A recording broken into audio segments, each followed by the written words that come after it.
अस्सलाम वालेकुम। Welcome to Jibreel academy and competitive hub.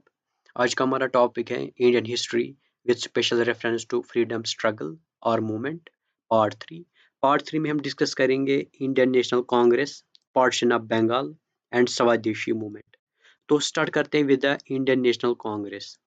जो इंडियन नेशनल कांग्रेस है, इसको फाउंड किया था एलन ऑक्टिवन ह्यूम ने, जिसको शॉर्ट में एओ ह्यूम भी बोलते हैं। और जो एओ ह्यूम थे, ये अंडर काम करते थे लॉर्ड डेफरिन, जो उस टाइम वाइसरॉय थे।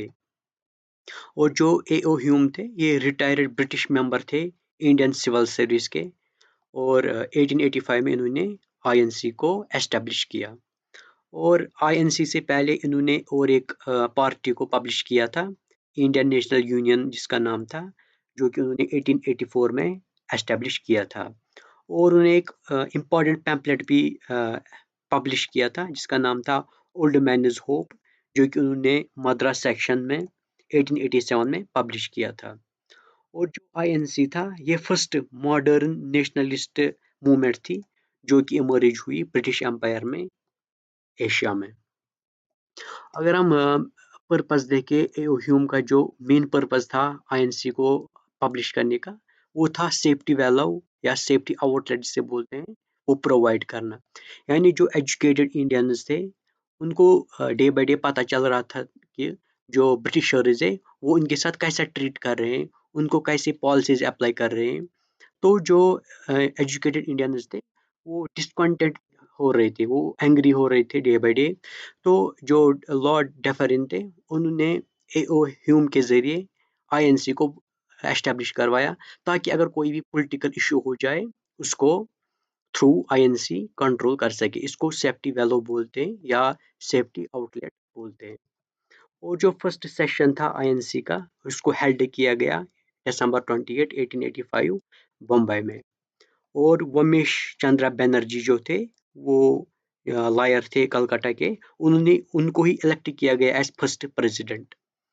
और जो आईएनसी है, जब ये एस्टेब्लिश किया गया, उस टाइम जो वाइसरॉय ऑफ इंडिया थे, वो लॉर्ड डेफरिन थे।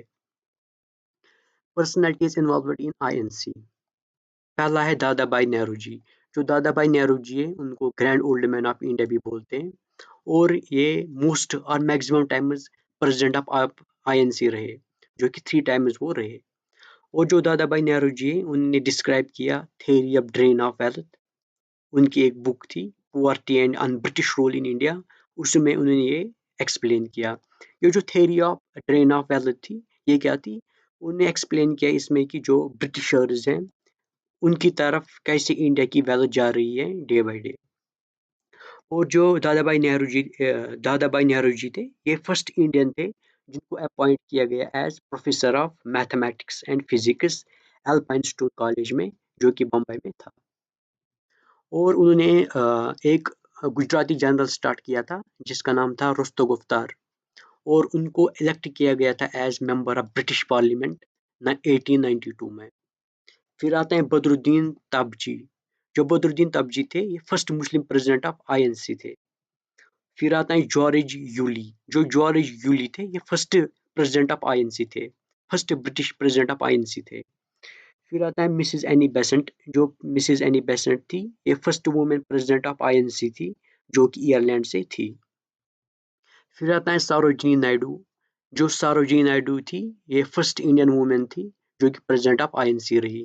और इनको टाइटल मिला nightingale of India, जो कि महात्मा गांधी जी ने उनको दिया। फिर आता है मौलाना अब्दुल कलाम आज़ाद, जो कि यंगेस्ट प्रेसिडेंट ऑफ आईएनसी रहे। फिर आता है जेबी कृपलानी, जो कि प्रेसिडेंट ऑफ आईएनसी रहे जब इंडिया को इंडिपेंडेंस मिला। फिर आता है महात्मा गांधी। जो महात्मा गांधी जी थे, वो ओनली एक सेशन में प्रेसिडेंट ऑफ आईएनसी रहे, जो कि बेल्जियम कर्नाटका में हुआ ऑन दिसंबर 1924 में। फिर आता है कदम्बिनी गंगोली। जो कदम्बिनी गंगोली जी थी, वो फर्स्ट वुमेन ग्रेजुएट थी कलकत्ता यूनिवर्सिटी से।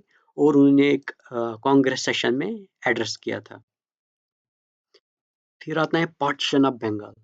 जो लॉर्ड कर्जन थे, जो उस टाइम वाइसरॉय ऑफ इंडिया थे, उन्होंने एक ऑर्डर दिया, जिसमें बोला गया कि जो बंगाल है, इसको दो नई प्रोविंसेस में डिवाइड किया जाएगा।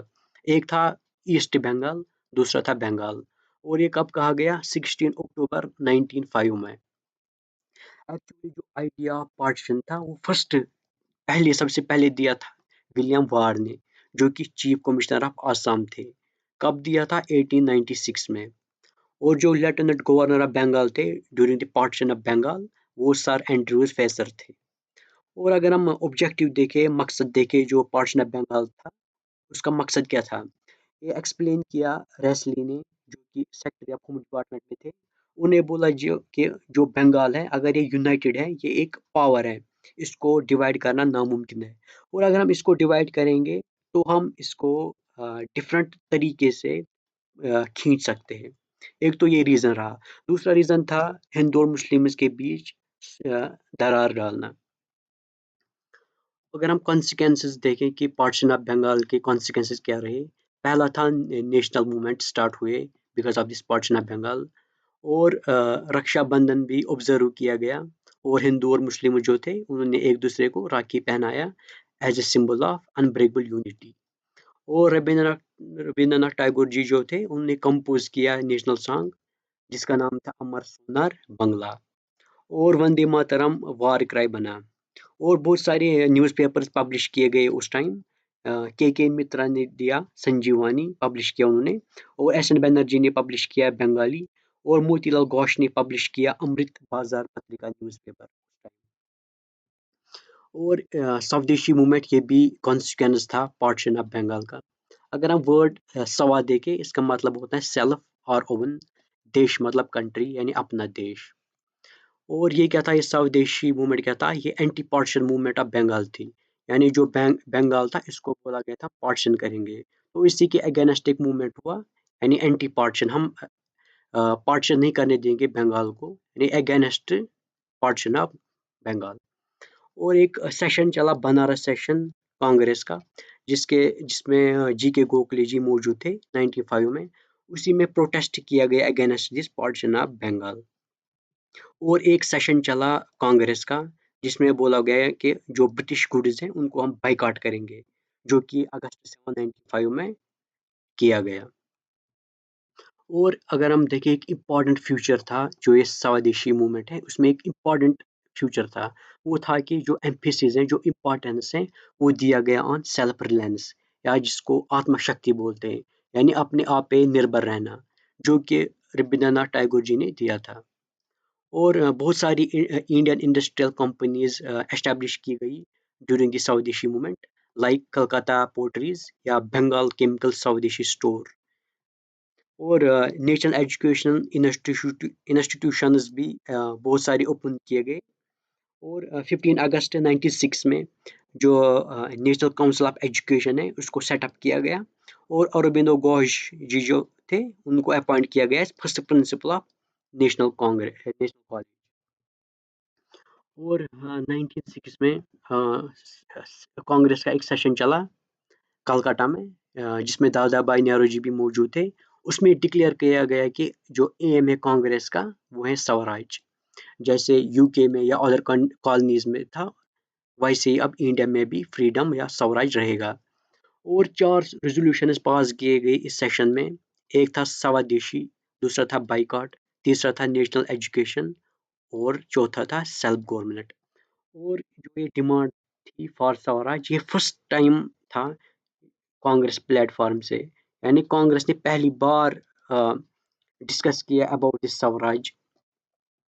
और जो लाला लाजपत राय जी थे, या बाल गंगा तिलक, या बिपिन चंद्र पाल, जिन्हें लाल बाल पाल बोलते हैं, और जो अरबिंदो घोष थे, उन्होंने एक इम्पॉर्टेंट रोल प्ले किया इस स्वदेशी मूवमेंट में।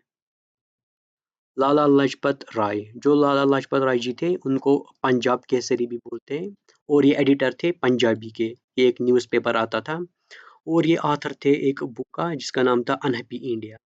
और ड्यूरिंग एंटी सैमन प्रोसेशन उनकी डेथ हो गई बिकॉज ऑफ हिज इंजरीज। बाल गंगा तिलक, जो बाल गंगा तिलक जी थे उनको लोकमान्य और father of Indian unrest to Britishers भी बोलते हैं। और ये ऐसे पर्सन थे जिनने फर्स्ट स्लोगन दिया कि स्वराज या स्वदेशी एंड बाइकॉट।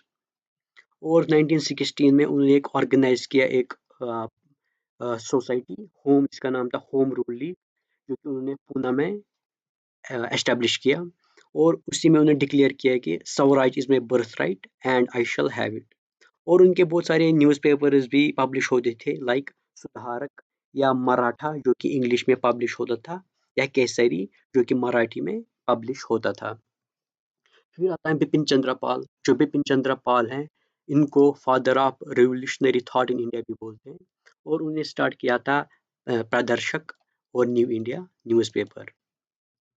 फिर आता है औरोबिंदो घोष। जो औरोबिंदो घोष जी थे, उनको फादर ऑफ इंडियन एक्सट्रीमिज्म भी बोलते हैं। और उनकी एक इम्पॉर्टेंट पब्लिकेशन थी न्यू लैंप्स फॉर ओल्ड, जिसमें उन्होंने क्रिटिसाइज किया मॉडरेट्स को। मॉडरेट्स हम डिस्कस आगे करेंगे ये क्या है। और उन्होंने एक कॉन्सेप्ट दिया इस न्यू लैंप्स फॉर ओल्ड में, जिसका नाम था डॉक्ट्राइन ऑफ पैसिव रेजिस्टेंस। इसमें क्या बोला गया है? उसमें बोला गया है कि जो भी गवर्नमेंट है उसको हम कैसे अंडर कंट्रोल कर सकते हैं, हम कहीं क्या स्टेप्स, क्या मेजर्स उठाएंगे जिसमें गवर्नमेंट को हम कंट्रोल कर सकते हैं। और उनकी बुक्स, जो इम्पोर्टेंट बुक्स थी, एक थी सावरात्रि, जो कि लॉन्गेस्ट एपिक पोइम थी इंग्लिश में, और लाइफ डिवाइन, और भवानी मंदिर, ये इंपॉर्टेंट बुक्स थी अरबिंदो घोष जी के। और उनकी एक इम्पॉर्टेंट कोटेशन थी, I know my country as my mother. I adore her. I worship her. Thank you very much. And if you like the video, like, subscribe, and share. See you in next video. Thank you.